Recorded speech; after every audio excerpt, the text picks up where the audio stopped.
Sejam muito Hã? bem-vindos. Bom dia a todos. Ah, tá. Meu nome para quem não me conhece, meu nome é Luiz Felipe, eu sou sócio responsável pela área de contratos empresariais do Finoc Ustra. Muito bem-vindos mais uma vez. Hoje vamos falar um pouquinho aqui sobre as novas regras sanitárias aplicáveis às empresas aí por ocasião da Portaria Conjunta 20/2020. Sabemos que temos várias portarias aí tratando do assunto. Hoje a gente vai focar especificamente nelas, na portaria 20. Comigo aqui estão hoje meus amigos aqui da área trabalhista do Finoc Ustra, Giovanni Cunha, Carolina Razeira e Maurício Gasparini. E também, falando por último, mas não menos importante, nosso grande mestre e parceiro Antônio Pádua, da PKT Empresarial, que também vai abrilhantar aí com a experiência e com o conhecimento de sempre. Bom, mais um webinar aqui do FIOS. Fiquem sempre atentos que temos aí uma agenda bastante rica aí de webinars aí, não só nesse mês, mas nos próximos. A gente tem tido aí, a gente começou a testar esse modelo e gostou e deve perpetuá-lo aí por algum tempo. Bom, vamos lá. Vamos começar aqui com a nossa discussão. Pado, começar por você. Te apresentei por último, mas vou começar por você. Queria que você abordasse um pouquinho, falasse aí para a gente um pouquinho sobre a importância aí de a gente ter um protocolo de protocolo sanitário nas empresas, com as regras a serem seguidas. Enfim, gostaria que você abordasse um pouquinho esse assunto. Bom dia para vocês, Gil, Carol, Luiz. É um prazer. Ué, entrou aqui a portaria já? Alguém já editou a portaria? Mas tá Estou ótimo. compartilhando a apresentação aqui com vocês. Ah, Enquanto tá vocês vão ótimo. falando, eu vou passando. Então, queridos, é um prazer estar aqui com vocês mais uma vez para a gente debater esse tema do momento que infelizmente, essa pandemia está nos obrigando a falar de coisas que somos obrigados a fazer e é para ajudar as empresas isso, né? Então, são protocolos que visam minimizar, na verdade, né? Orientar para que a gente passe por essa pandemia da melhor forma possível. Eu sei que não está sendo simples para ninguém ficar de quarentena, ficar recluso. No meu caso, que já tenho mais de 60 anos, também é uma dificuldade, porque eu tenho que ficar em casa o tempo inteiro, tenho que cuidar da minha família. E no trabalho não é muito diferente, aliás, não é nada diferente disso, né? Do mesmo jeito que nós estamos nos cuidando em casa, nós temos que nos cuidar também no nosso local de trabalho, todos nós. Por isso que essa portaria conjunta número 20, ela é muito extensa, por isso que o nosso webinar de hoje é descomplicar isto, porque ela é muito extensa, mas a importância dela, tanto no cunho jurídico, mas no cunho da saúde, da proteção das pessoas que trabalham, ela é fundamental. E mais fundamental, além da existência dela, é o cumprimento do que as empresas traçarem como protocolo. Eu vejo muitas empresas fazendo protocolos lindíssimos, muito bem feitos na sua essência, mas a sua aplicação é o que vai nortear a eficácia desse protocolo. Então, é isto que nós vamos tratar hoje do ponto de vista jurídico, do ponto de vista prático. Por isso que nós temos toda essa equipe maravilhosa do FIUS para tratar sobre esse assunto. Ok, Luiz, essa é a introdução que eu queria fazer dessa importância, que é um ponto que as empresas, até hoje, né, nós nunca trabalhamos com protocolos de higiene, protocolos de saúde numa empresa, então tudo isso são coisas inovadoras, coisas que nós nunca praticamos e que estamos aprendendo ao longo do tempo. Eu estava comentando até ontem com vocês, quando nós fizemos o nosso bate-papo, que o primeiro protocolo que eu fiz há 3 meses atrás, ele está já desatualizado. Então, esses protocolos eles precisam sofrer, né, uma constante atualização. Ok? Luiz, passo a bola para você, querido. Obrigado, Pado. Você tocou num ponto importante. O brasileiro não gosta muito de protocolo, e esse momento nos coloca esse desafio de ter que, de fato, seguir algumas diretivas aí sanitárias de higiene. A gente sempre louvou, na verdade, no passado, quem revogava protocolos, né? Quem sujeito não é muito protocolar, é sempre um tom elogioso. E agora o tom elogioso vai ser, na verdade, aquele que segue os protocolos. É isso aí. Vamos lá, vamos falar então desse protocolo novo aí, vamos falar um pouquinho dessa portaria, das regras que ela nos traz. Giovanni, meu caro, a palavra está com você. Sei que você tem aí alguns insights iniciais também para trazer aí para a gente em relação a essa portaria. Fique à vontade e também fique à vontade para provocar os nossos amigos aí, Maurício, Carol e o próprio Pado aí na sequência. Perfeito, perfeito. Bom dia, gente. Bom dia, Luiz Felipe, Pado, Carol e demais presentes. Né? Vamos lá. A portaria conjunta ela foi publicada num contexto, né, que a gente vem aí em quase 4 meses de quarentena, né, algumas empresas funcionando por ser atividade essencial, outras não podendo funcionar em razão de não ser atividade essencial. E o governo entendeu por bem, diante dessa retomada da atividade econômica que nós tivemos agora no mês de junho, entendeu por bem uniformizar as regras para a retomada, as regras sanitárias, né? E esse é o contexto de aplicação dessa portaria, o que não invalida eventuais protocolos, sejam municipais, estaduais, tá? E ela tem por objetivo, o principal objetivo dela é preservar a segurança e a saúde dos trabalhadores, os empregos e a atividade econômica, né? Então, aqui, por princípio, primeiro a saúde e adequando isso com a retomada da atividade econômica, né?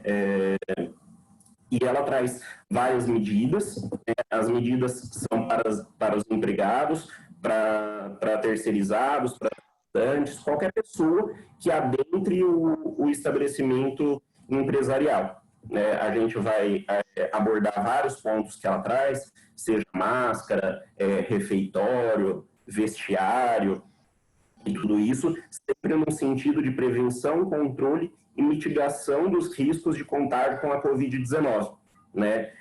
A gente tem visto várias notícias, ontem, inclusive, saiu uma notícia que a Covid agora também ela se espalha pelo ar, que o coronavírus se espalha pelo ar, né? Cada vez a gente tem uma notícia nova, mas a gente tem que adotar o que a gente tem para tentar, pelo menos, minimizar esse risco e também resguardar a empresa, caso venha ter algum questionamento por parte dos trabalhadores. Né? Bom, mas eu sempre achei, Giovanni, que ela passasse pelo ar. Pelo menos para mim estava muito claro isso. Não, que antes tinha entendimento, o vírus desce, agora fala que ele fica no ar por tempo indeterminado, cada vez pior, viu, Luiz? Vamos lá. E aí tem até uma discussão se isso se aplicaria também para quem está em home office ou não. Né? Hoje o home office é uma realidade que ele veio, pelo menos por hora, para ficar. Né? A gente está vendo muitas empresas adotando o home office, pelo menos até o final do ano. Então já é uma realidade. Né? Só que a portaria ela acaba não tendo aplicabilidade para quem está em home office em razão da empresa não conseguir fiscalizar como que o colaborador ele está adequando essas medidas na própria casa dele, né? E na casa dele já está em isolamento, tá? Então, assim, eu não tenho como exigir a observância dessa portaria para quem está em casa em home office, mas é importante que a empresa, inclusive com quem está em trabalho remoto ou em home office, que a empresa reforce todas as medidas de segurança, medidas de prevenção contra a Covid-19, tá? Então é isso. E mais para frente o Maurício ele vai abordar a questão reforço de limpeza salões, superfície de contato, vestiário, refeitório, né?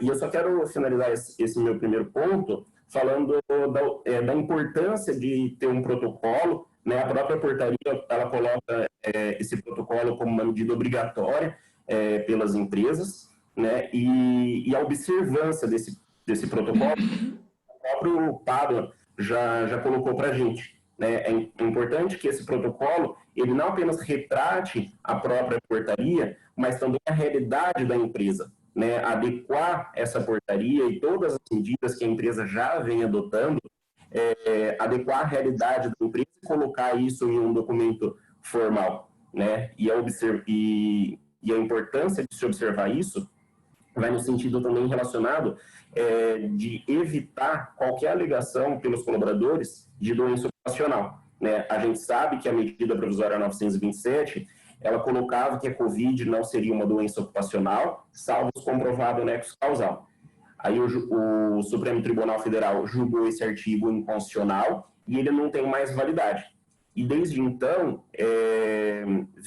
a mídia vinha veiculando, né, que a COVID automaticamente ela seria uma doença ocupacional. Mas isso não é verdade, né? Para a COVID, a gente acaba aplicando a mesma regra das demais doenças ocupacionais, ou seja, a necessidade de comprovar o nexo causal entre o ambiente de trabalho e a COVID, né? Só que a gente sabe que a gente está no meio de uma pandemia e isso é muito difícil comprovar. Se o trabalhador pegou a COVID no supermercado, na casa dele, na empresa, né? Então, a gente orienta que sempre as empresas elas adotam todas as medidas de precaução e prevenção e registre todas essas medidas, né? E o protocolo ele vem muito nessa linha.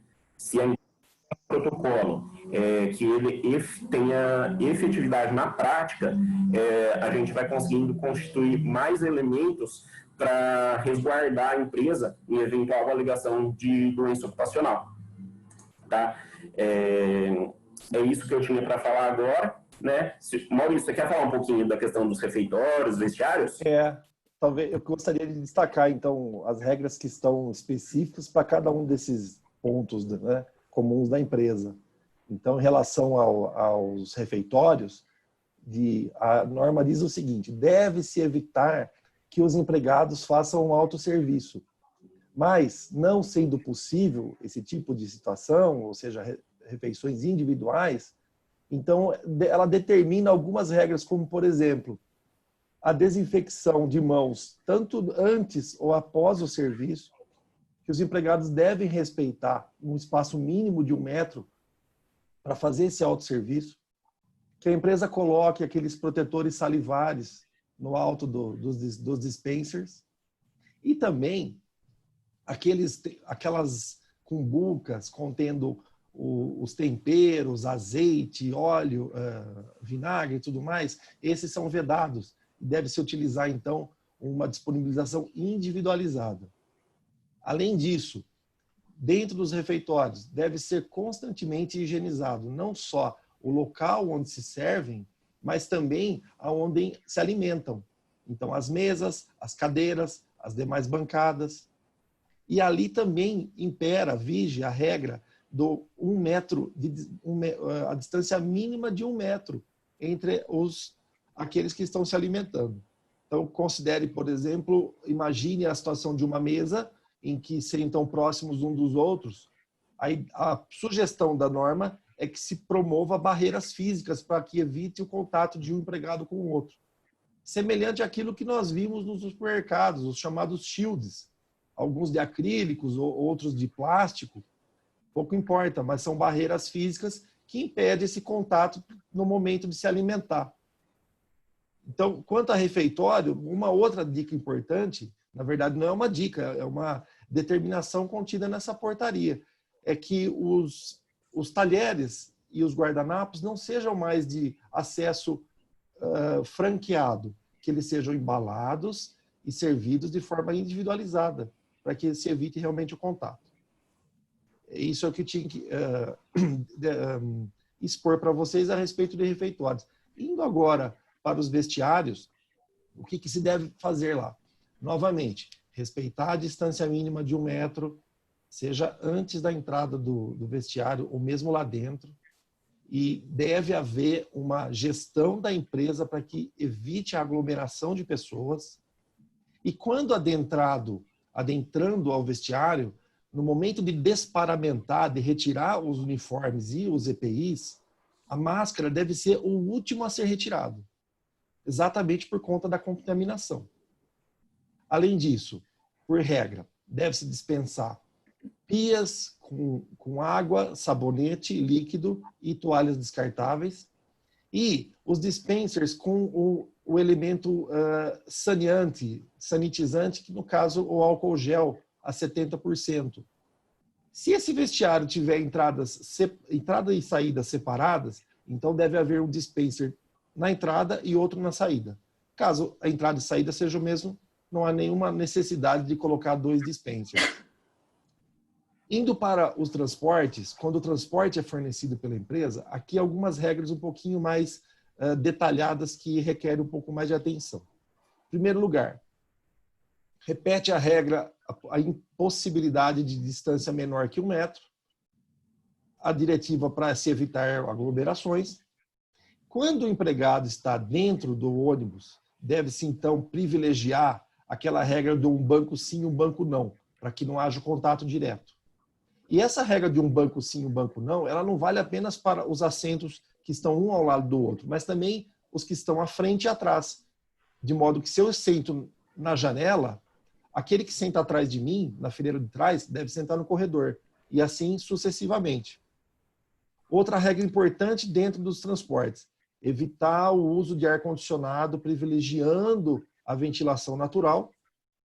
Quando que vai ser, mas é proibido o uso de ar-condicionado? Não, não é proibido. Em situações como, por exemplo, chuva, poeiras, ou mesmo áreas de segurança questionável, pode-se fazer o uso do ar-condicionado, mas ele não é incentivado, pelo contrário.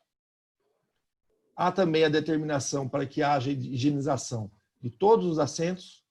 Para aqueles que dirigem, os motoristas, higienização não só dos assentos, mas também do volante. E, por fim, a empresa deve fazer um controle daqueles empregados que embarcam, em qual ônibus eles embarcam e com quais equipes eles participam desse transporte. Por que isso? Para exatamente ter uma espécie de uma anamnese, caso haja contaminação de algum empregado, para poder estabelecer a cadeia de possíveis contaminações. Uma vez que o empregado se apresente no momento do embarque com alguns dos sintomas relacionados à Covid-19, não pode ser autorizado o seu embarque e ele deve ser imediatamente encaminhado para a orientação. Essas são as orientações em relação a esses 3 aspectos. Excelente, Maurício, isso mesmo. São orientações bem importantes. E as empresas, nesse momento, elas devem tomar qualquer medida paliativa, em geral, para evitar o contágio, né? Então, a portaria ela orienta que se tenham agendamentos de horários para o atendimento, evitando aglomerações, a distribuição da força-tarefa de trabalho ao longo do dia, então, revezando, por exemplo, turnos para trabalho, tá bem? Além disso, priorizar o trabalho remoto, né?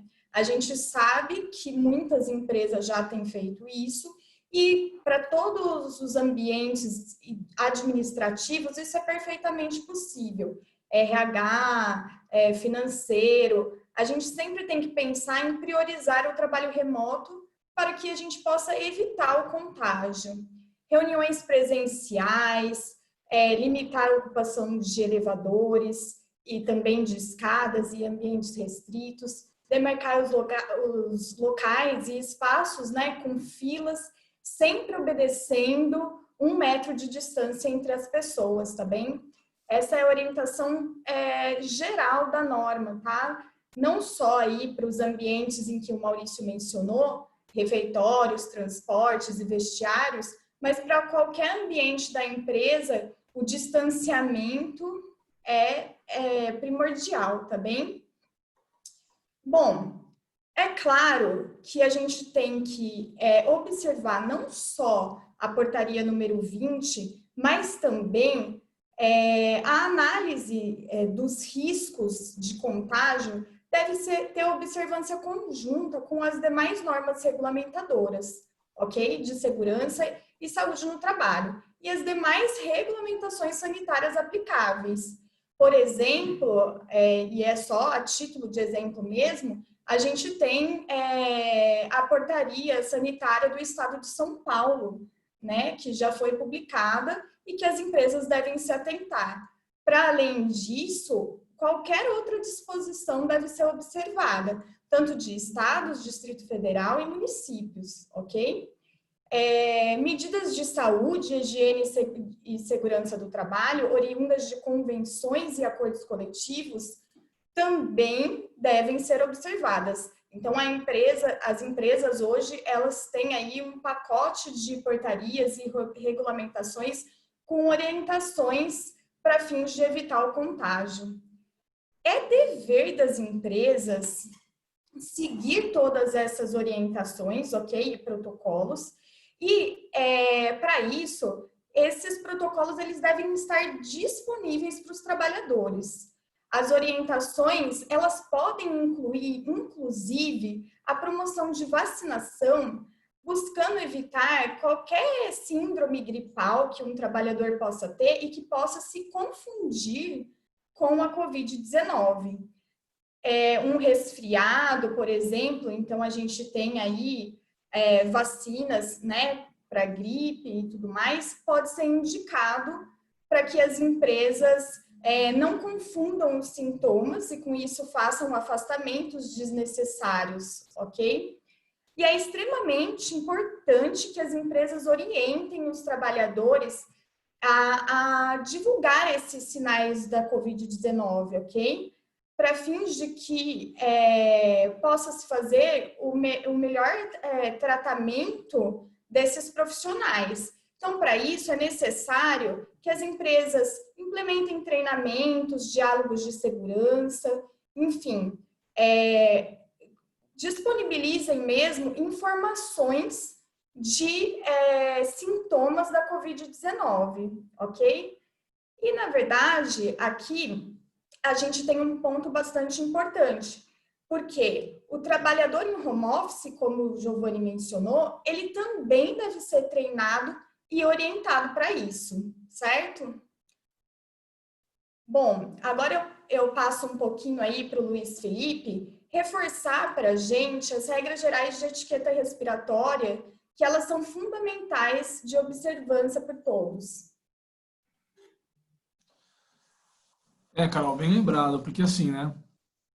As empresas aí têm que seguir esse protocolo e têm que adotar uma série de medidas internas, mas as pessoas precisam também lembrar um pouquinho de alguns padrões que devem ser seguidos, que a gente, na verdade, se esquece e só lembra deles em momentos como esse, né? Em momentos que a gente está muito exposto ao risco de contágio por uma doença perigosa como é a Covid-19, né? Então, assim, muitas coisas que a gente deveria sempre fazer, mas não faz e agora se tornam cada vez mais importantes, que a gente acabou apelidando aqui, na verdade, já está convencionado, já conhecido como regras de etiqueta respiratória, né? Quase como uma coisa bem educada, né? Mas é aquilo, né? Assim, tosse ou espirro, sempre proteger boca e nariz com o cotovelo, não colocar a mão como a gente usualmente faz, né? Porque a mão, obviamente, você toca ela em várias superfícies, em outras pessoas, e portanto, você aumenta a probabilidade de contágio. Então, quando você, evidentemente, usa o cotovelo, você protege as demais pessoas que estão com você de eventual contágio. Utilização de lenços, por exemplo, sempre lenço descartável, não lenço de pano, porque, enfim, o vírus pode ficar ali armazenado. Então, assim, um lenço descartável que você pode depois imediatamente descartá-lo no lixo ou em qualquer outro recipiente que não vai ter contato que não vai estar exposto a contato com outras pessoas. É uma regra de etiqueta que faz todo sentido nesse momento que a gente está vivendo. A gente falou aí de tocar a mão e de não utilizar a mão, né, para conter espirro, tosse.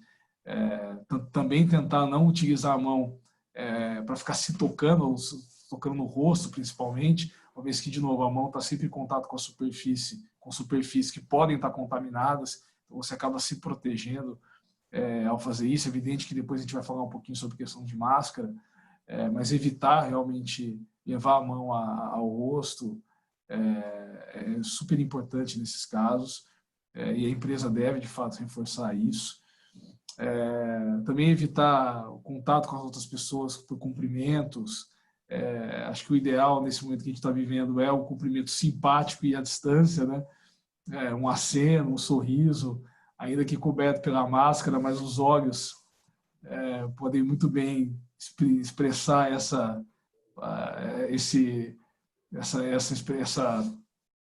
felicidade em estar encontrando o outro. Afinal de contas, os olhos são o espelho da alma, né? Então, as janelas da alma. Então, você consegue muito bem exprimir o teu sentimento por meio deles. E, obviamente, sempre higienizar as mãos com água e sabão, né? Além do álcool em gel, obviamente, mas, se possível, sempre com água e sabão. E também evitar aglomerações em locais fechados, né? De novo, a gente está no inverno. O inverno sempre é tido como uma estação que propicia esse tipo de contaminação, justamente por isso, né? Porque a gente fica, obviamente, aglomerado em locais fechados. Evitar essa aglomeração em locais fechados é fundamental para evitar que o vírus circule entre as pessoas e aumente aí a contaminação e crie não só um déficit em termos de ocupação de leitos e em termos de saúde pública, mas também porque mantém, obviamente, a força de trabalho como consequência ativa se você não está, de fato, abatido pela doença, né? E evidente, assim, acabei de falar, mas vou reforçar, né? A utilização de máscaras, né? Acho que a Carol quer falar alguma coisa sobre isso, mas a utilização de máscaras é sempre muito importante nesses casos, né, Carol? Sim, com certeza. Até nós temos sido bastante questionados sobre a obrigatoriedade, né, e o dever das empresas fornecerem as máscaras aos seus colaboradores.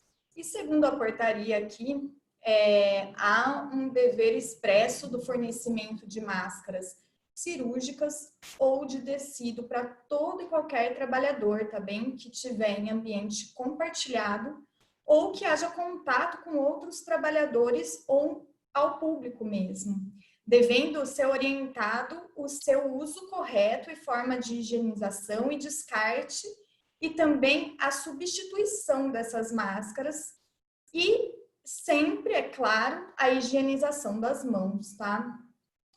A orientação da portaria é no sentido de que as máscaras cirúrgicas ou de tecidos sejam substituídas a cada 3 horas de uso ou quando estiverem úmidas. Isso porque, se eu tenho um atendimento ao público, eu falo muito. E com isso, a máscara ela vai se molhando. Então, quando a gente verificar que as máscaras elas estão sujas e úmidas, é necessário, mesmo antes de 3 horas, fazer a troca dessas máscaras, ok? E isso deve ser orientado a todos os trabalhadores. As máscaras de tecido, elas têm que ser confeccionadas e higienizadas de acordo com as recomendações do Ministério da Saúde. Recentemente, vimos até uma notícia que não é ideal o uso de máscara com costura na parte do meio delas, né? Isso saiu no noticiário esses dias. Até porque essas costuras elas podem estar espaçadas e com isso elas não evitarão o contágio, ok? As máscaras elas têm que sempre ser higienizadas pela organização após a jornada de trabalho ou mesmo pelo trabalhador com orientação da organização, tá bem? Então, não pode, a empresa pode ficar com esse encargo de higienizá-las, ou então o encargo pode ser de cada colaborador. E as máscaras de tecido, elas têm que ser, as máscaras de tecidos ou cirúrgicas, né? Elas não são consideradas equipamentos de proteção individual de trabalho. É importante que a gente entenda que elas não substituem os equipamentos de proteção respiratória quando indicado o seu uso. As empresas devem fornecer as máscaras, mas os equipamentos de proteção, eles têm que ser utilizados também, ok? Sobre os equipamentos, Gil, você consegue dar um esclarecimento sobre os cuidados que são necessários de higienização de equipamentos? Vamos lá. Você bem colocou, né, Carol? Acho que é sempre importante reforçar isso, né, que a máscara, ela não substitui a utilização de EPI, né? Então, a empresa que já tem lá no PPRA, no PCMCO, os EPIs necessários para determinada atividade, tem que continuar utilizando esses EPIs, né? Em regra, as empresas, elas já têm um procedimento e um treinamento para a utilização de todos esses EPIs, né? Só que agora, no meio de uma pandemia, com toda essa questão de higienização, etiqueta respiratória, que nem o Luiz Felipe já colocou, né? É importante que a empresa, isso a portaria também traz, né? Ela crie um procedimento, isso pode constar no próprio protocolo, né? Criar um procedimento de utilização, de uso, de higienização, acondicionamento e descarte, né? A portaria, ela traz esses 4 pontos, que o procedimento de utilização dos EPIs deve constar uso, higienização, acondicionamento e descarte, né? Então, se a empresa não tem alguma regra nesse sentido, é bom também que o protocolo abarque esse ponto, tá? É isso que a portaria traz relacionado à EPI. Sempre importante reforçar, né, que os EPIs continuam sendo de uso obrigatório, independentemente da máscara ou não, tá bom? É isso que a gente tinha para falar do EPI. Legal. Eu, Giovanni, mudando um pouquinho de assunto, já que a gente já esgotou essa questão de máscaras e EPI, bom, a gente sabe que as empresas podem ter aí casos suspeitos dentro de casa, né? Como que a portaria trata desse assunto? Quer dizer, quais são as regras aí, procedimentos, protocolos que as empresas devem seguir, considerando que, enfim, elas podem se ver aí diante de um caso de ter um funcionário aí contaminado? Vamos lá, então. Eu vou falar um pouquinho a respeito dos casos confirmados e casos suspeitos, né? E cada caso a gente tem um regramento, né? A portaria, ela define o caso confirmado, aquele que eu tenho o caso de Covid-19 comprovado através de exame laboratorial, né? Seja o PCR, seja o sorológico, né? E aqui eu não vou também adentrar muito na questão do teste, eu deixo isso para os médicos, né? É o teste que efetivamente vai confirmar se um colaborador, se o cidadão, ele está com a Covid ou não, tá bom? Mas eu consigo, então, falar que uma pessoa ela está com a Covid, é um caso confirmado sem o teste? A portaria traz esse regramento também, tá? Ela coloca que ela considera um caso confirmado aquele colaborador que ele está com uma síndrome gripal, então ele está com gripe, né? Eu tenho visto muito atestado aqui que os clientes estão mandando, que o primeiro atestado da Covid, né, o atestado anterior ao atestado da Covid, é o atestado de gripe, né, do vírus da influenza. Então, assim, isso a gente já tem visto na prática que tem acontecido, tá? Mas não é a gripe que confirma a Covid, né? É a gripe para a qual não foi possível investigação laboratorial específica, então, uma síndrome gripal ou respiratória aguda grave sem o teste, mas que tem um histórico de contato com um caso confirmado através de exame nos últimos 7 dias antes do aparecimento dos sintomas, tá? Então, esse também vai ser considerado um caso confirmado. Isso consta também na portaria. Já o caso suspeito é aquele que, obviamente, eu não tenho exame, né, porque eu não confirmei, mas ele está com um quadro respiratório agudo, Então, aquela pessoa está com dificuldade de respirar, dificuldade respiratória, mas não só isso. Ele tem que ter também mais alguns sintomas, que a portaria traz também. Febre, tosse, dor de garganta, coriza, falta de ar, dor muscular, perda de olfato, paladar, diarreia. Então, assim, são todos sintomas que, somado à questão da síndrome respiratória aguda, muita dificuldade de respirar, também vai ser considerado caso suspeito, tá bom? É isso que eu tenho. E a Carol agora vai falar um pouco que a portaria também traz quem são os contatantes, né? Aquelas pessoas que tiveram contato, e a portaria define isso. A Carol vai trazer um pouquinho disso para a gente. Isso, exatamente. A portaria fala, então, nos contatantes de caso confirmado da Covid-19 e também nos contatantes de casos suspeitos da Covid-19, ok?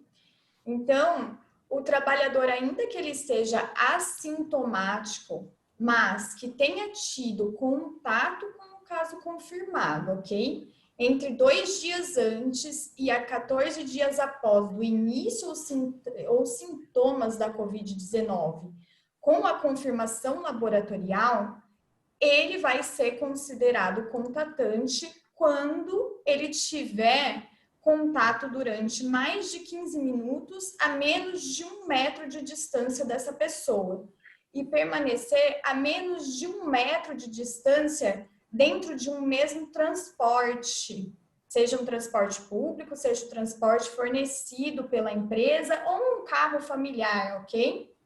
E quando essa pessoa, ela compartilha do mesmo ambiente familiar, domiciliar, ok? Então, por exemplo, nos casos de marido e mulher, quando um deles tem a confirmação de que está com a Covid-19, o outro, com certeza, é tido como um contatante, tá bom?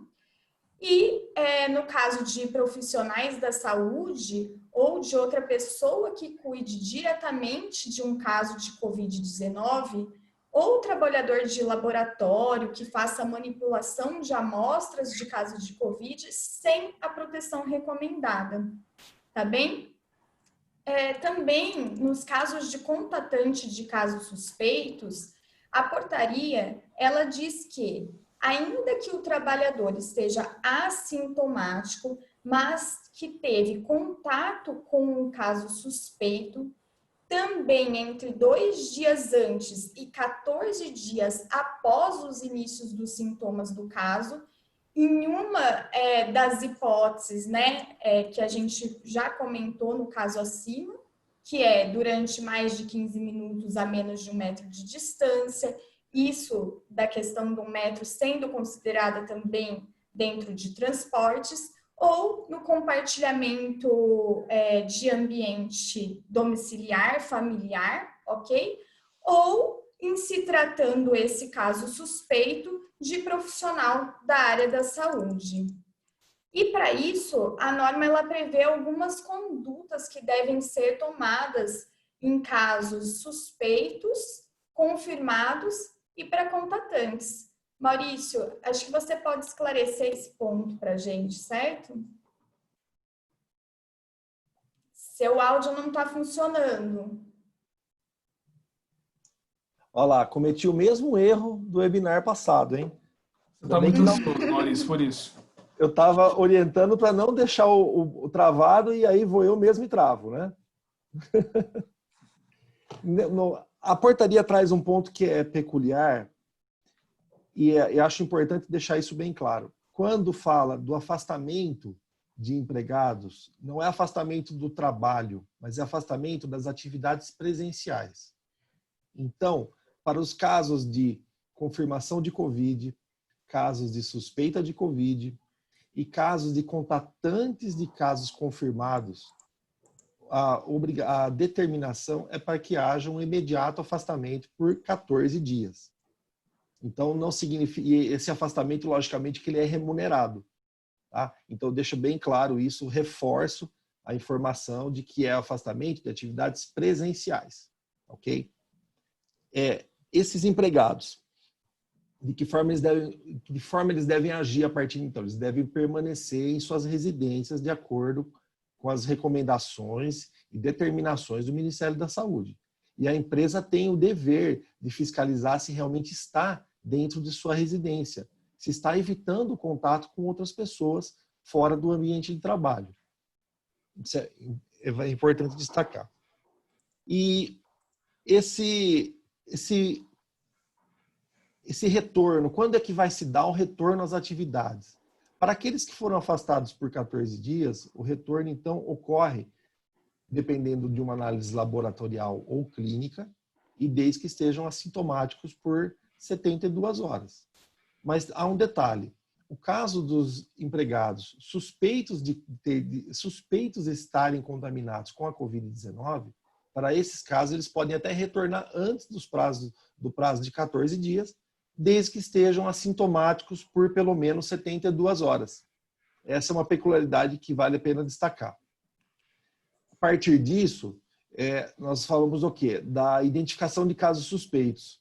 Eu acho que o Giovanni tem bastante contribuição para dar nesse ponto, né, Giovanni? Vamos lá, Maurício, vamos lá. Então, aqui na questão, né, gente, da identificação de casos suspeitos, a portaria ela também traz alguns procedimentos, né? Ela estabelece que as empresas elas devem, tudo isso que a gente está falando sempre constar no protocolo, né? Que a empresa ela sempre deve adotar uma conduta para identificação precoce e afastamento dos trabalhadores com sinais e sintomas compatíveis com a Covid, né? Nesse ponto, eu só queria complementar uma questão aqui que o Maurício falou. Sempre importante, né? Se o colaborador ele venha confirmar a Covid, que ele sinalize para a empresa ou o médico do trabalho avalie se ele tem condições ou não de prestar o serviço, né? Ainda que de forma remota. Porque se ele não tiver em condições, a gente sabe que algumas pessoas são assintomáticas, outras são sintomáticas, com quadros mais graves, então vai depender muito do caso concreto, né? Então, só retomando aqui a questão dos casos suspeitos, é sempre importante que a empresa oriente todos os seus colaboradores a ter uma comunicação bem transparente, né, com a empresa, para informar qualquer sintoma que venha a ter da Covid. Aqui eu acho que transparência é tudo nesse momento, como sempre, né? Mas nesse momento eu acho que tem que priorizar ainda mais, porque a gente está falando da saúde coletiva, né, dos empregados e de toda a sociedade.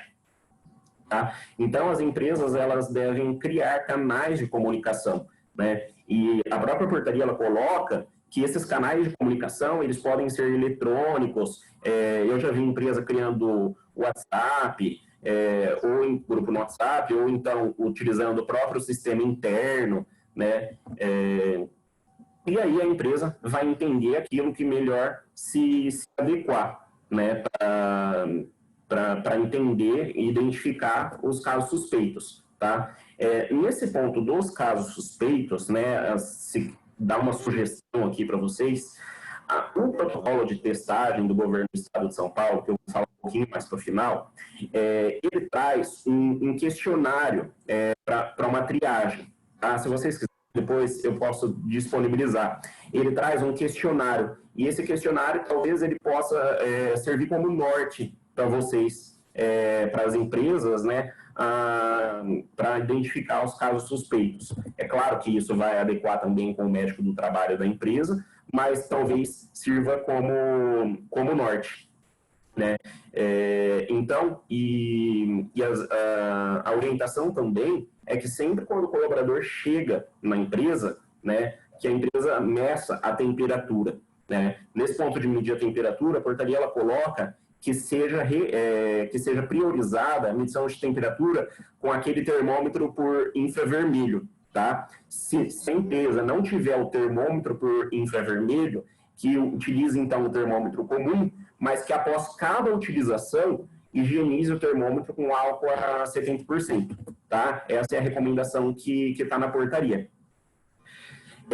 Realizado esse procedimento, se identificar um caso suspeito, a empresa vai encaminhar para o ambulatório médico, se tiver, se a empresa for muito grande, em regra tem um ambulatório. Se não tiver o ambulatório, né, encaminhar ou para o médico do trabalho, para averiguar se efetivamente essa pessoa está com a Covid ou não, tá bom? Sempre lembrando que os sintomáticos, né, seja no ambulatório, seja em qualquer outro lugar, ele tem que ser tratado de forma separada dos demais, para evitar o contato, se efetivamente ele vier confirmar a Covid-19, tá? Então, é isso que eu tinha para falar de como identificar os casos suspeitos, né? É sempre importante, gente, só um último ponto aqui, o protocolo de testagem do governo do estado de São Paulo, ele não traz só relacionado à testagem, ele traz vários procedimentos que a empresa deve adotar, né?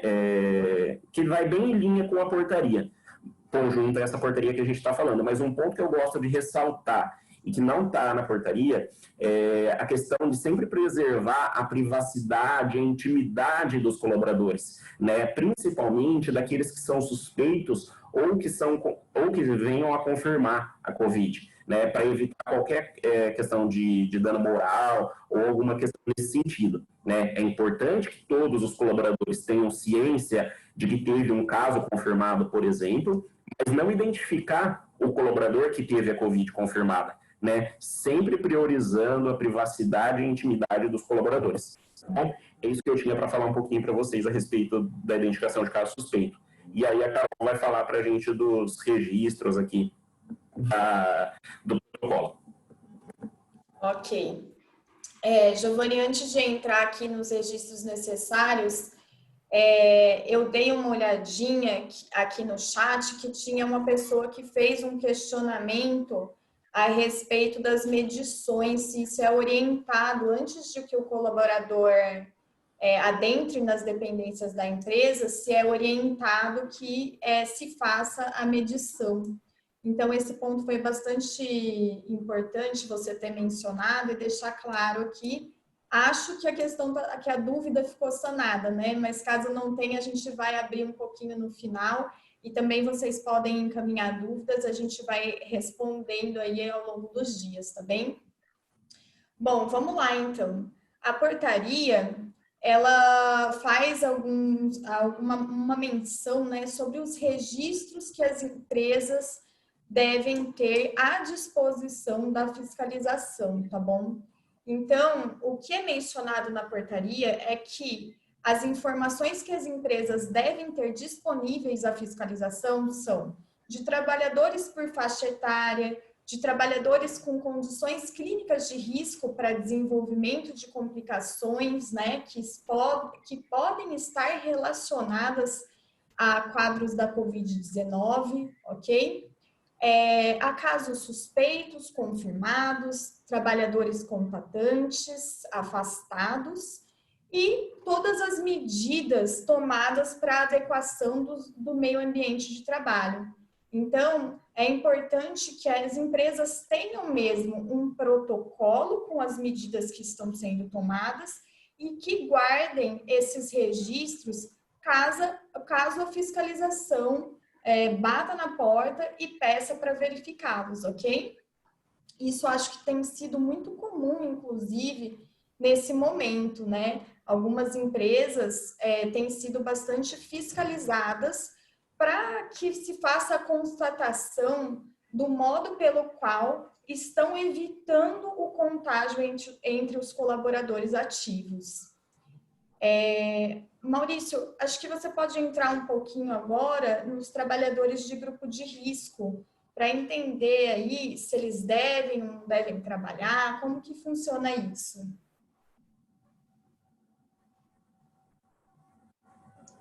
Muito bem, Carol. Nesse ponto, a portaria conjunta 20 trouxe uma maior segurança jurídica. Por quê? Porque todos os decretos editados até então refletiam essa própria insegurança dos meios científicos de definir o que de fato seja um grupo de risco para efeitos de segregação. Então, me permitam ler textualmente o que é o grupo de risco na portaria, para vocês verem como isso ficou bem delimitado. São considerados grupos de risco trabalhadores com mais de 60 anos ou que apresentem condições clínicas de risco para desenvolvimento da COVID-19, como 1. Cardiopatias graves ou condições clínicas de risco para desenvolvimento da COVID-19 ou descompensadas. Quais seriam essas? Insuficiência cardíaca, os infartados, os resvascularizados, os portadores de arritmias, a hipertensão arterial sistêmica descompensada, ou seja, não é qualquer hipertensão, é uma hipertensão específica. Depois, pneumopatias graves ou descompensadas, que são os dependentes de oxigênio, os portadores de asma, que vai de moderada a grave, a doença pulmonar obstrutiva crônica, chamada DPOC. Depois, os imunodeprimidos. Além disso, doentes renais crônicos em estágio avançado, os graus 3, 4 e 5. Quanto aos diabéticos, colocou da seguinte forma: serão considerados grupo de riscos diabéticos desde que dependente de um juízo clínico, ou seja, não é qualquer diabético. E, por fim, as gestações de alto risco. O caso desses grupos, esse chamado grupo de risco, o que deve ser feito? Preferencialmente, se for possível, colocá-los, então, num regime de teletrabalho ou home office, mas não sendo isso possível, dependendo da realidade de cada empresa, então que eles fiquem trabalhando em local com redução de contato com outros colaboradores, um ambiente arejado, naturalmente arejado e não com ventilação forçada,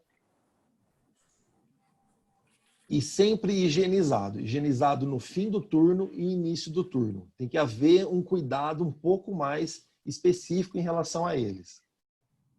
Ressalto, por fim, que esses decretos municipais, a exemplo do decreto de Campinas, que veio no mês de março, era um pouco mais restritivo, mas muito, talvez, por conta daquele momento de indefinição científica em que toda a comunidade estava inserida.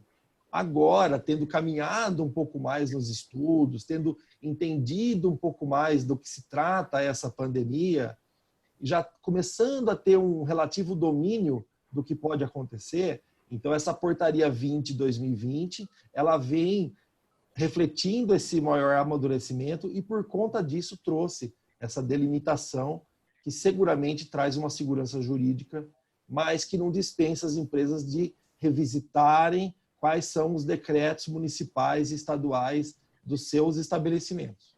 Tá?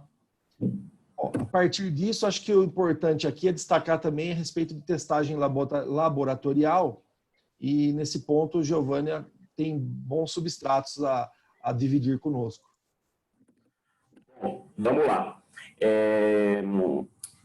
Com relação à testagem, a portaria ela é bem breve, que na realidade ela é dúbia, né? Porque ao mesmo tempo, primeiro ela fala que não deve ser exigida testagem para o retorno dos trabalhadores, testagem em massa.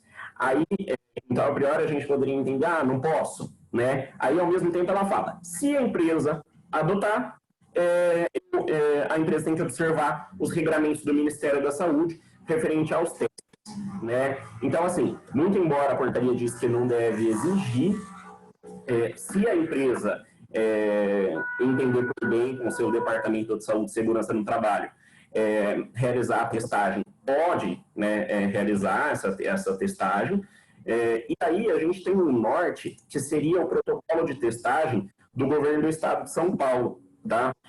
Esse protocolo de testagem, ele coloca que a testagem, qual que é o objetivo? Né? É sempre o monitoramento dos assintomáticos e confirmação de casos suspeitos. Os testes, quando realizados, devem sempre ser homologados pela Anvisa, né? Então, o teste é obrigatoriamente homologado pela Anvisa, e a empresa, se for realizar a testagem, lembrando que é uma recomendação, não é obrigatório, que crie um plano dessa testagem. né? Sempre mapeando casos suspeitos e assintomáticos, tá bom? E aqui eu reforço a questão que o protocolo de testagem do governo do estado, ele é bem claro nesse sentido, sempre preservando a privacidade e intimidade dos colaboradores. Ele coloca também que os resultados positivos devem ser comunicados ao governo em plataforma específica, tem uma planilha que tem que encaminhar para a Secretaria de Vigilância em Saúde do governo do estado, tá? Isso falando do estado de São Paulo. E a única hipótese da empresa não comunicar o teste seria se esse teste for terceirizado, né? Se a empresa realizar o teste internamente, lembrando que o teste, se for realizado internamente, deve ser realizado por profissional capacitado para a realização do teste e também todo paramentado com aquele avental, touca, óculos, máscara. E aí, nesse caso, a empresa é obrigada. Se for terceirizado o teste, laboratório, é o laboratório que vai comunicar ao governo e não é a empresa, tá bom? Aí, só para finalizar na questão do teste, o protocolo de testagem ele sempre reforça a necessidade de informar todos os colaboradores da empresa na hipótese de uma confirmação de um caso ou de um caso suspeito, mas sempre preservando esse caso suspeito ou esse caso confirmado, não informando quem que é, né? Mas só para chamar a atenção dos demais colaboradores e reforçar a necessidade de adoção de todas essas medidas, tá bom? E aqui eu só quero colocar mais um ponto com relação a... Então, para testagem é isso que a gente tinha para falar, tá? E com relação à força jurídica, né, desses protocolos, que a gente já recebeu também alguns questionamentos, né? O protocolo, ele é de observância obrigatória pela empresa, tá? Sendo de observância obrigatória pela empresa, então a empresa vai instituir um documento, instituir esse protocolo, comunicar de forma transparente a todos todo o conteúdo desse protocolo, né, dando efetividade às medidas ali contidas. E aí, o que a gente tem que sempre visar esse protocolo, ele é uma norma interna da empresa. Sendo uma norma interna da empresa, ele é de observância obrigatória. Ele sendo de observância obrigatória, os colaboradores devem observar. Se os colaboradores não observarem, vai ser passível das sanções disciplinares cabíveis. Aqui, por exemplo, um ato de indisciplina, talvez, né, tem que analisar cada caso concreto, né? Aí a gente analisa e efetivamente verifica qual seria a medida disciplinar a ser adotada. Mas ele tem uma força jurídica de uma norma interna da empresa de observância obrigatória e, em observância, eu tenho força para aplicar as medidas disciplinares, tá bom? Tinha só para acrescentar relacionado aos protocolos. Legal, Giovanni, obrigado, meu caro. Pádua, você tem alguma consideração a fazer sobre essa questão da cientificação individual, da importância disso, enfim, dos pontos críticos aí de um protocolo? Bom, Luiz, eu preparei rapidamente uma transparência aqui para falar do ponto de vista mais prático das coisas, né? Nós temos a Portaria 20, que foi muito bem detalhada pela sua equipe, a equipe do FIUS, mas existe o que a gente pode fazer de praticidade nas empresas. Eu anotei vários pontos que foram falados aqui. Eu consigo projetar aqui, Luiz? Consegue, eu vou... Libera para mim projetar. Isso. Então, vamos lá.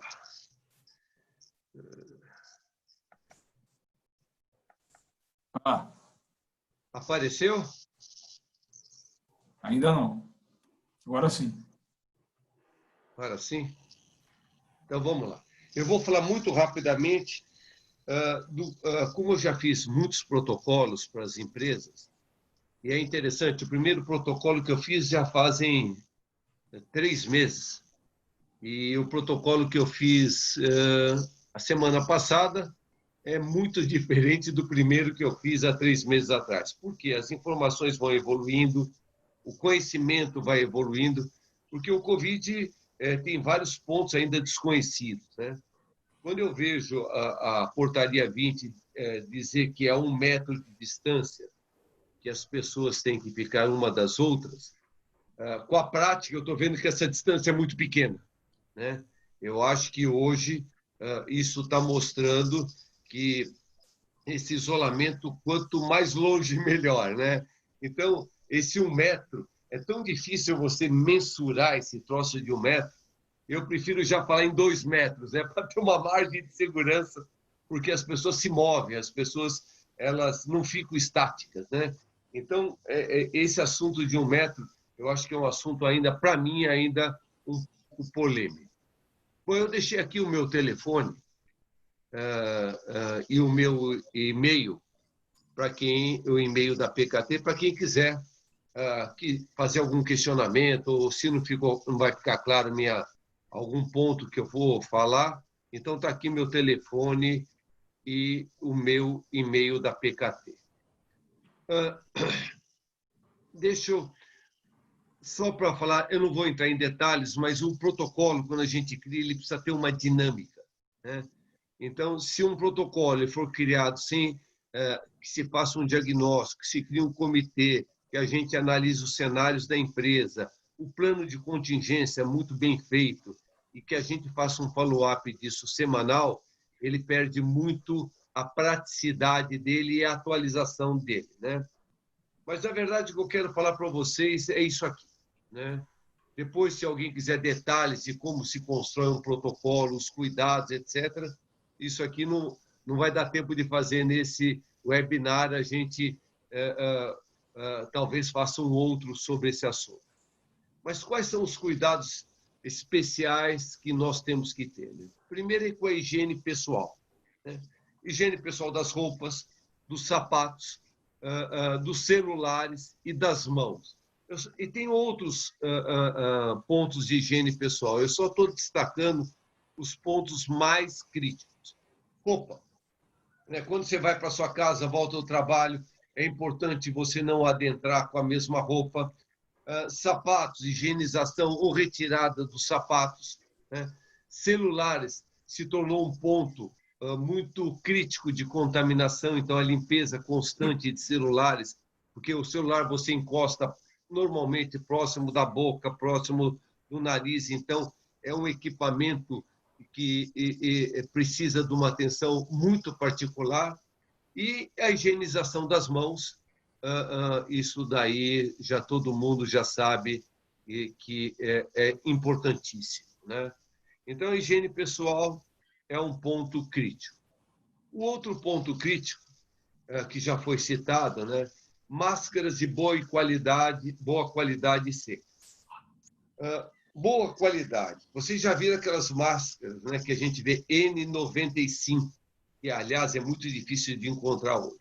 O que quer dizer esse número 95? Que ela protege você 95% de bactérias. Quando você pega uma máscara de pano de baixa qualidade, ela protege você 50%, 40%. Principalmente a máscara de pano, que não tem uma coisa que chama TNT, tecido não tecido, na parte interna, aí ela protege muito menos ainda. Então, as máscaras de pano, elas são fundamentais. Entre ter máscara de pano e não ter nada, óbvio que máscara de pano ela tem uma proteção. Mas é bom que as pessoas saibam que essa proteção não é uma proteção absoluta, né? É uma proteção, que nem eu falei, a melhor máscara hoje no mercado é uma que chama N95, que custa muito caro, que protege você 95%. Todas as outras protegem menos do que isso. Então, isso é muito importante as pessoas saberem. E por que as máscaras têm que ser secas? Com o tempo ela vai ficando úmida, de tanto você falar, com o uso, com o suor. Por quê? Simples. Você vai pegar uma coisa no forno da sua casa. Você fez um assado, pega um pano molhado e tenta pegar para você ver.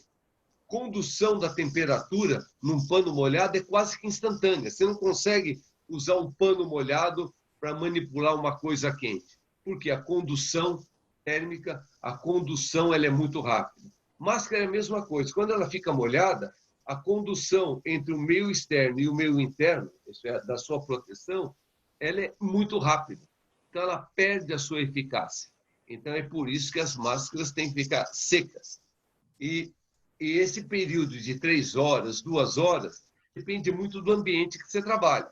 Se você trabalha num ambiente muito severo, não é a cada 3 horas que você tem que trocar de máscara. Agora, se você trabalha num ambiente tranquilo, pode ser até que 4 horas seja suficiente. Então, isso precisa ter um controle muito grande, porque a norma fala um número pré-estabelecido numa condição. Só que essa condição, infelizmente, ela não fala qual é. Tá? Outro ponto é o distanciamento social. Gente, que nem eu falei, a máscara de pano, de tecido, ela te protege, sei lá, eu acho que 50%. O distanciamento social, quanto mais longe você estiver das pessoas, melhor é. Aquele 1 metro, para o meu conceito, é muito pouco. Para o meu conceito. Apesar da norma dizer isso, o meu conceito eu acho muito pouco. Então, quanto mais distanciamento social nós tivermos, melhor é. No trabalho, quando você vai no supermercado, quando você vai em algum ambiente, qualquer que seja. Então, isso é fundamental. Tá? O outro ponto, lugares limpos e arejados. Eu acho que o home office, na minha opinião, ele não pode ser abandonado atualmente. Por quê? Os lugares de escritório, eles são normalmente fechados, eles são pouco arejados, e tem um agravante que é o ar-condicionado. Ar-condicionado é uma coisa que recircula um ar viciado, principalmente esses splits que nós temos nas salas, ele fica circulando o ar que está lá dentro. Ele resfria ou aquece o ar que está lá dentro. Então, isto não é bom. Então, hoje, se eu tivesse que dar uma recomendação prática, eu recomendo vivamente ainda o home office até que a vacina chegue ou que nós tenhamos um escritório que a gente possa abrir janelas, que a gente possa ter esse distanciamento social próprio, que a gente tenha uma proteção física boa e os lugares limpos. Hoje existem vários produtos, que eu não vou entrar em detalhes, que fazem a descontaminação dos ambientes. Isso é fundamental, a escolha e o uso do produto adequado. O outro ponto é o monitoramento da saúde dos funcionários.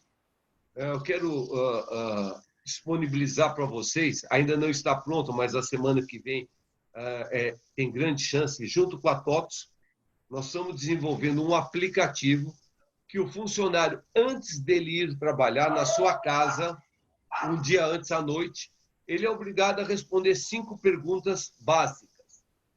E se uma dessas perguntas, são 5 ou 7 perguntas, nós estamos ainda elaborando isso.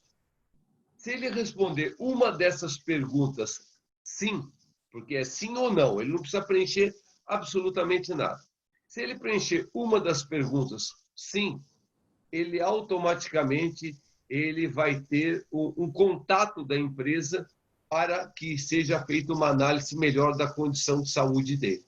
Agora, se ele respondeu tudo não, é que ele está apto a pegar a condução, e passar depois no acesso à empresa, controle de temperatura, todo o protocolo que já foi falado aqui. Então, esse aplicativo vai ser um aplicativo no celular. Eu espero que a semana que vem nós já tenhamos para disponibilizar gratuitamente para quem quiser, tá bom? Evitar a contaminação cruzada. Esse é um ponto muito crítico. O que é contaminação cruzada? É quando as pessoas cruzam com diversas outras pessoas, né? E não de uma forma sistêmica. Quando eu cruzo sempre com a mesma pessoa, isto tem um confinamento da contaminação. Mas quando eu cruzo variando as pessoas, né? Cada hora eu estou com uma pessoa, cada hora eu cruzo com uma, cruzo com outra. Isto é que se chama contaminação cruzada. Isso tem que ser evitado ao máximo nas empresas. Isso acontece principalmente em vestiário, em refeitório, No local de trabalho, a gente chama sempre ter um fluxo positivo para eliminar ou minimizar a contaminação cruzada. Então, refeitório, vestiário, sanitários, esses são focos de contaminação cruzada que precisam de um estudo detalhado. O outro ponto é ter um comitê de gestão do protocolo. Não adianta você criar um protocolo e distribuir para os funcionários, todo mundo assina, protocolou que recebeu, e não ter um comitê que faz a gestão disso, que acompanhe isso, que oriente os funcionários, corrija protocolos, que às vezes os protocolos eles evoluem. Então, criar um comitê de gestão de protocolo na empresa é fundamental. E o objetivo principal de tudo isso é a saúde sua e dos próximos, né, das pessoas com quem você convive. Esse é o objetivo principal de nós termos o protocolo. E o último ponto é um ponto ainda polêmico, mas eu faço questão de colocar aqui, que é o assunto de carga viral, né? É claro, uma pessoa sem máscara, sem proteção nenhuma, se ela está contaminada e próximo, muito próximo de uma outra pessoa, e ela espirra ou ela tosse, essa outra pessoa recebe uma carga viral muito forte. E essa carga viral, às vezes, ela pode ser decisiva, a quantidade dessa carga viral ela pode ser decisiva no tratamento ou na cura dessa pessoa. Então, tudo isso que a gente faz, né, hoje nós estamos ouvindo, né, que o vírus está no ar, né, que a gente sabe que ele vem assim, mas ele está perpetuando mais tempo no ar, né, na atmosfera. E as proteções fazem com que a carga viral seja reduzida sensivelmente. Tudo isso que nós falamos hoje. Então, o organismo, quando ele recebe uma carga viral pequena, muito pequena, ele tem condições de reação. É que nem a gente ouve falar de overdose, né? Uma pessoa tomou uma overdose de cocaína. Por quê? Ela recebeu uma dose excessiva, mais do que o corpo, o organismo, ele conseguia absorver e reagir. E carga viral hoje é um tema que está sendo muito trabalhado no mundo, né? Da importância das pessoas, se porventura serem contaminadas, elas sejam contaminadas com uma carga viral, quanto menor, melhor, se ela for contaminada. Por quê? Porque o organismo tem poder de reação, né? Se as pessoas não tiverem não forem cardiopatas, não tiverem hipertensão, não tiverem diabetes, etc., o organismo das pessoas menos suscetíveis ao Covid, elas têm condições de reagir muito melhor. Então, proteção, seguir as normas, os protocolos, é isso que eu recomendo para vocês, e não relaxar. Então, não adianta você fazer um protocolo maravilhoso para a empresa, lindíssimo, né? Pregado em todos os lugares, todo mundo recebeu, e tem um ponto que não é respeitado. Isso pode ser crítico para a empresa. Então, o protocolo é para ser respeitado de A a Z, por todos, né, em todos os momentos. Então, era isso que eu queria falar para vocês. Muito obrigado. Obrigado você, Padre. Muito obrigado a você. Cuidados aí super importantes mesmo. Acho que são realmente dicas aí bastante importantes aí para o pessoal. Pessoal, vou passar agora pelas perguntas que foram apresentadas aqui pelos nossos espectadores. E quem tiver mais dúvidas e quiser apresentar, fiquem 100% à vontade. Eu vou começar aqui pela Débora, que mandou 2 perguntas. A primeira sobre a questão de aferição de temperatura. A pergunta dela é: caso a temperatura esteja acima de 37,5, na verdade é um comentário, é mais um comentário do que uma pergunta. Ela está dizendo que o médico do trabalho dela entende que não é pertinente, eles optam por entregar a cada funcionário um termômetro e solicitar a aferição de temperatura, né? E aí eles pedem para, se tiver acima de 37,5, não vir à empresa. Esse comentário tem conexão com uma outra pergunta da Fabiana Pérez, que coloca o seguinte, que a portaria no item 2.7 fala que a medição pode ser realizada. É uma questão interpretativa aqui, portanto. A pergunta dela é se a gente pode entender isso como uma faculdade da empresa e não uma obrigatoriedade em termos de aferição de temperatura. Quem quer responder pode ficar à vontade. Eu posso responder. Vamos lá, eu vou responder, na realidade, de trás para frente. Né? Primeiro aqui com a questão da Fabiana. A portaria, de fato, ela coloca que é uma faculdade da empresa. Né? Ela coloca podendo utilizar medição de temperatura corporal. Né? De fato, é uma faculdade. Né? Só que, como eu falei no início, né, do webinar, esse protocolo ele vai ser utilizado depois para resguardar a empresa em eventual alegação de doença ocupacional. Então, quanto mais medidas eficazes a empresa adotar, mais condições ela vai ter de se defender. Tá? É claro que sempre tem que olhar a realidade da empresa, né, junto com o Departamento de Saúde e Segurança no Trabalho. Mas, do ponto de vista jurídico, quanto mais a empresa conseguir observar as regras que estão na portaria, isso vai ser melhor para a empresa conseguir ter um resguardo aí em eventual questionamento, fiscalização ou eventual ação judicial. Tá bom?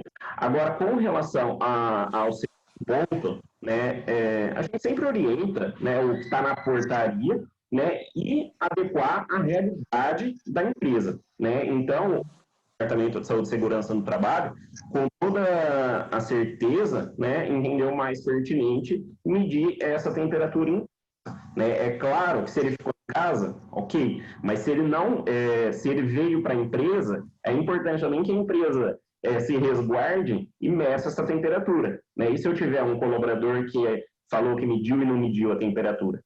Né? Então, assim, a porta de entrada da empresa, ela vai ser importante essa aferição de temperatura, se a empresa entender pertinente. Tá bom? Acho que eu respondi, né? Tudo. Ficou algum ponto? Posso fazer uma observação, Felipe? Cara, você que manda, Pablo. Deixa eu dizer. Existe o ponto de vista jurídico, o protocolo, etc., mas existe um outro lado empresarial. Uma empresa, nós já tivemos casos de empresas que vieram nos procurar depois que aconteceu, de ter uma grande contaminação na empresa. Isso pode parar uma empresa, né? Pode interditar uma empresa. Né? E os custos disso são custos hoje incalculáveis. Né? Parar uma empresa porque teve uma contaminação em massa na empresa. Eu estou falando isso para sensibilizar da importância de ter esses protocolos, de ter esses controles.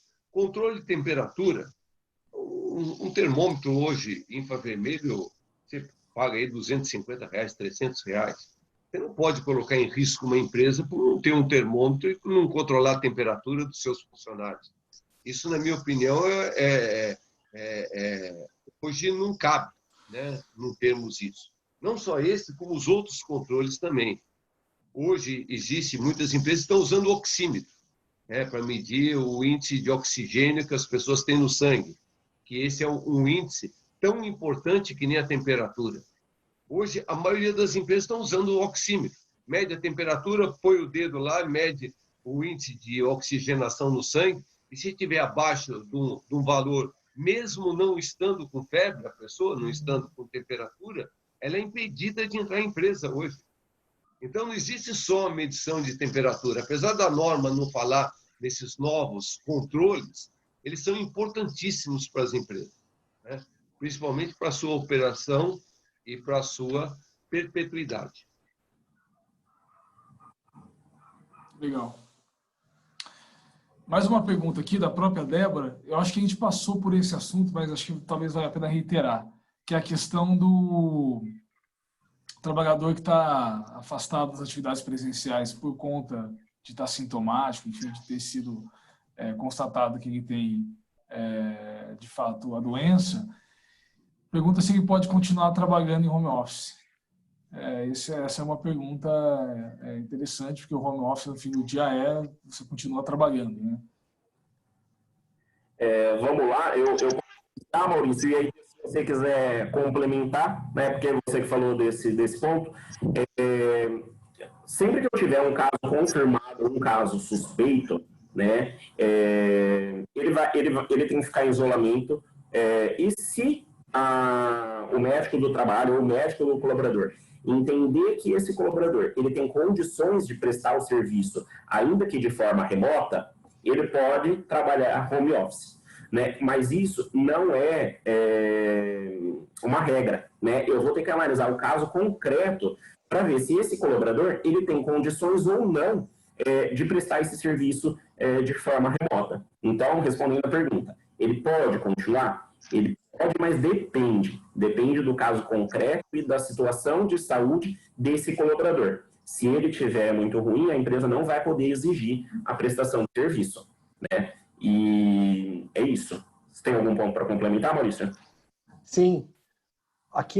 Lembrando que aqui no estado de São Paulo, o protocolo de testagem, em conjunto com o protocolo sanitário, eles impõem uma regra um pouco mais restritiva que é a portaria conjunta 20 de 2020.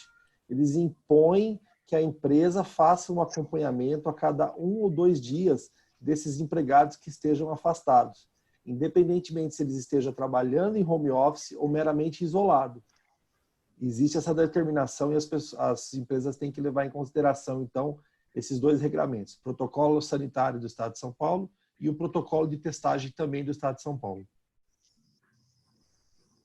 E aqui é importante reforçar mais um ponto, se esse colaborador ele estiver muito ruim e a empresa considerar isso como um afastamento médico, daí ele não vai poder prestar serviço. Porque quando ele está com um afastamento médico, o INSS, que pela Lei 13979, é o INSS que vai arcar com o pagamento desses primeiros 15 dias, né, mediante compensação de FIP. Então, o Estado que vai arcar com esse pagamento. Então, ele não pode ter prestação de serviço também. Né? Por isso que vai depender muito do caso concreto. Legal. A Fabiana, que fez aquela pergunta sobre a questão da medição, fez uma outra pergunta aqui agora, a propósito desse assunto, daquele assunto, na verdade, se a medição pode ser feita por qualquer funcionário na triagem ou por um profissional de saúde. E se poderia ser ligado a eventual desvio de função ou acúmulo de função, caso seja, por exemplo, um segurança ou porteiro que venha fazer a medição na entrada. Sim, aqui eu acho que a gente tem que ir pela razoabilidade. Né? Se a empresa tiver condições de ter algum profissional de saúde para oferir essa temperatura, pode ser. Mas eu entendo que isso pode ser realizado na própria portaria, né? Desde que os porteiros estejam todos paramentados, evitando um contágio, tá?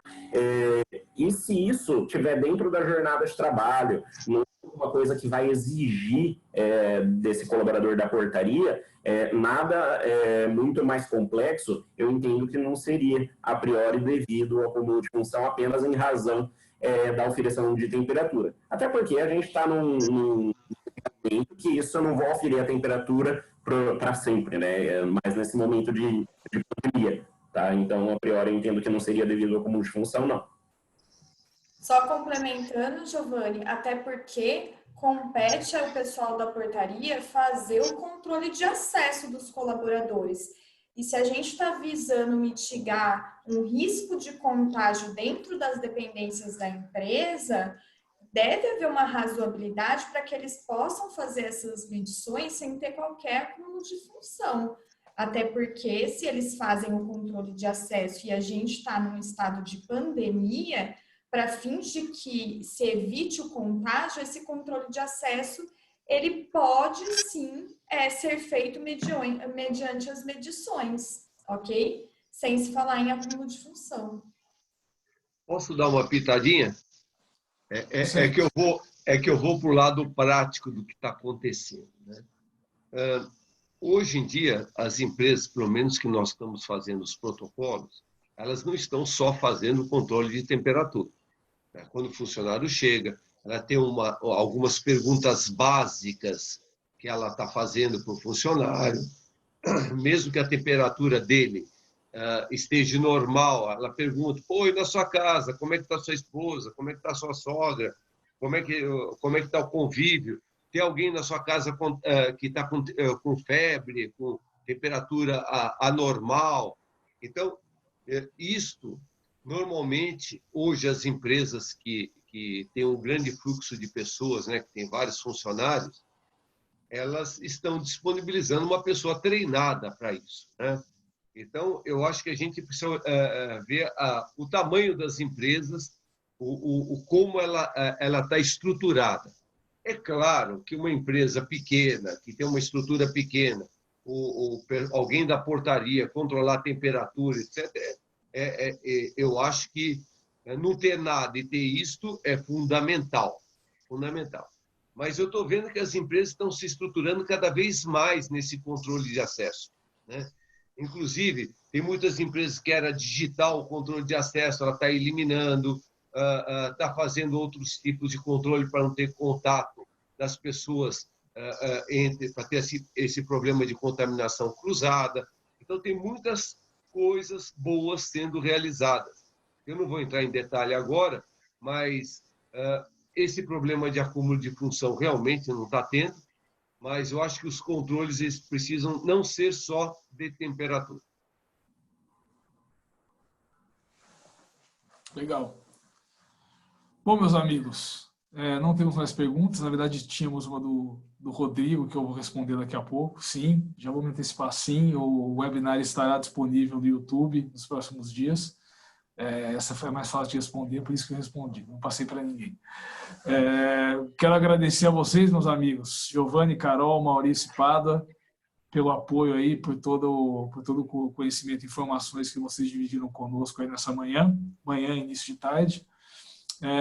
Quero agradecer também aí os nossos queridos espectadores aí que acompanharam aí por 1h30 essas discussões. Quero mais uma vez enfatizar que temos uma agenda aí de webinars. Acompanhem aí, sigam a página do FIOS no Instagram e no LinkedIn, que vocês são notificados de imediato das webinars que a gente tem feito.